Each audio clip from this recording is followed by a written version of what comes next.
নমস্কার বন্ধুরা, স্বাগত জানাই তিতিক্ষাস কিচেন ব্লগ চ্যানেলে। আজকের এপিসোডে আমরা নিয়ে এসেছি চিলি বেবিকর্ন। চাইনিজ স্টাইলে ছোট বেবিকর্নগুলো দিয়ে আজকের রেসিপিটা বানালাম।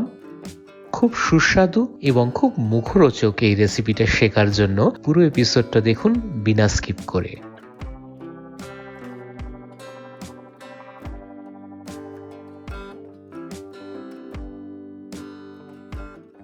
এটা বানানোর জন্য আমরা নিলাম প্রায় 600 গ্রামের মতন বেবিকর্ন, সাথে 2 থেকে 3 চামচের মতন টমেটো সস, 1 চামচ চিলি সস, 1 চামচের মতন সয়া সস, 1 চামচ ভিনেগার, 1 চামচের মতন থেতো গোলমরিচ, একটা শিমলা মির্চ, একটা টমেটো, একটা পেঁয়াজ এভাবে করে ছাড়ানো, কুচনো রসুন প্রায় 1 চামচের মতন, 1 চামচের মতন আদা কুচি, 2 থেকে 3টে কাঁচা লঙ্কা কুচি, আর প্রায় 3টের মতন কাঁচা লঙ্কা হাফ করে কাটা।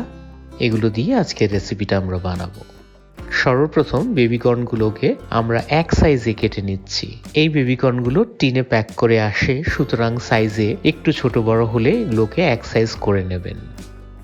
এই যে বেবিকর্নগুলো কাটা হয়ে গেছে, এগুলোকে একটু ধুয়ে দিয়ে দিলাম হাফ চামচের মতন নুন, হাফ চামচের মতন থেতো গোলমরিচ, আর দিলাম কর্নফ্লাওয়ার। শুরুতে আমরা প্রায় 3 চামচের মতন কর্নফ্লাওয়ার দিচ্ছি, প্রয়োজন মতন পরে দেখা যাবে। এবার এটাকে বেবিকর্নগুলোর সাথে খুব ভালো করে মিলিয়ে নেব।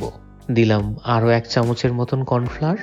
এটাকে মিলানোর সময় লক্ষ্য রাখবেন যাতে কর্নফ্লাওয়ারের একটা খুব সুন্দর কোটিং পুরো বেবিকর্নটার উপরে চলে আসে। এই যে কর্নফ্লাওয়ারটা মাখানো হয়ে গেছে, এবার একটা কড়াইতে বেশ কিছুটা সাদা তেল নিলাম। তেলটা গরম হলে এক এক করে বেবিকর্নগুলো দিয়ে আমরা ভাজা শুরু করলাম। এটা ডুবন্ত তেলে করবেন। খুব ভালোভাবে বেবিকর্নগুলোকে উল্টে পাল্টে ভেজে নিচ্ছি হালকা হলদে হওয়া পর্যন্ত। এটাকে খুব একটা বেশি লাল করতে হবে না, তবে ভাজার সময় গ্যাসের আঁচটা কিন্তু একদম কম রাখবেন।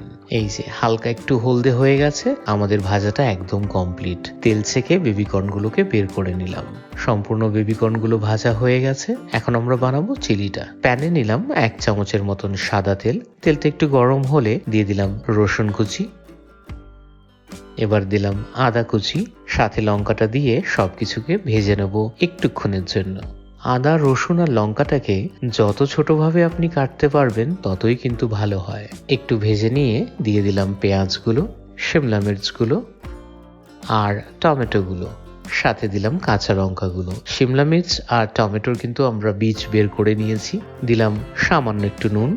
এবার এই সবজিগুলোকেও হালকা একটু সতে করে নেব, মানে ভেজে নেব। ঢাকনা লাগিয়ে ছেড়ে দেবো 1 মিনিটের জন্য। ঢেকে মিনিট খানিকের মতন ছাড়লে কিন্তু সবজির কাঁচা ভাবটা সম্পূর্ণভাবে শেষ হয়ে যাবে। এবার সসগুলোর পালা। দিলাম chilli sauce, soya sauce, tomato sauce, half চামচের মতন থেতো করা গোলমরিচ। এগুলো দিয়ে এটাকে মিলিয়ে নিচ্ছি। সসের পরিমাণটা কিন্তু আপনি আপনার হিসাবে কম বেশি দিতে পারেন। এবার দিলাম ভিনেগার। এই সসগুলোকে সবজিগুলোর সাথে একটুক্ষণের জন্য নাড়াচাড়া করে নিলাম প্যানে। এবার 2 চামচের মতন কর্নফ্লাওয়ার জলে গুলে আমরা এটার মধ্যে দিয়ে দিচ্ছি।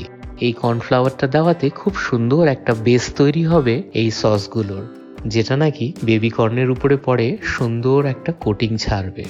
এবার এই গোলা কর্নফ্লাওয়ারটাকে সসের সাথে খুব ভালো করে মিলিয়ে নিলাম। একটু মিলানোর পরেই আপনি দেখতে পাচ্ছেন হয়তো সসটা কিন্তু গাঢ় হওয়া শুরু হয়ে গেছে। সসটা একটু গাঢ় হলেই আমরা দিয়ে দেবো ভাজা বেবিকর্নগুলো।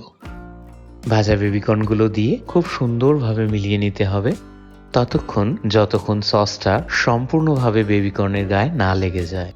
বন্ধুরা, এই ডিশটা যত টেস্টি স্ন্যাক হিসাবে খেতে লাগবে, তার থেকেও বেশি টেস্টি লাগবে লুচি বা পরোটার সাথে খেতে। এই যে আমাদের ডিশ কিন্তু একদম কমপ্লিট হয়ে গেছে। এটাকে একটা প্লেটে বার করে আমরা দিয়ে দিলাম পেঁয়াজ পাতা আর সাদা তিল। সাদা তিল আর পেঁয়াজ পাতাটা দিলেই আমাদের ডিশ একদম কমপ্লিট। তবে পরিবেশন করতে হবে একদম গরমা গরম। ঠান্ডা হলে এই ডিশের মজা নেই। ব্যাস এইটুকুই ছিল আজকের রেসিপি। আশা করছি আপনাদের এই রেসিপিটা ভালো লাগলো। ভালো লাগলে একটা লাইক করুন, শেয়ার করুন এই ভিডিওটা। চ্যানেলে প্রথমবার হলে সাবস্ক্রাইব করুন আমাদের চ্যানেলটাকে এরকম অনেক ইন্টারেস্টিং ভিডিও দেখার জন্য। এই ভিডিওটা দেখার জন্য অসীম ধন্যবাদ।